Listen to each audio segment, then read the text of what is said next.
In general, friends, rough skin. Thermal insulation material.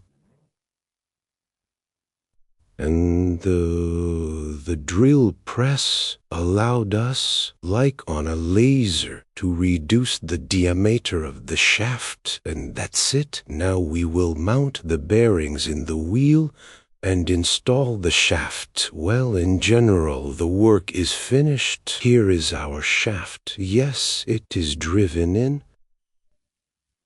The bearings are installed, such a limiter.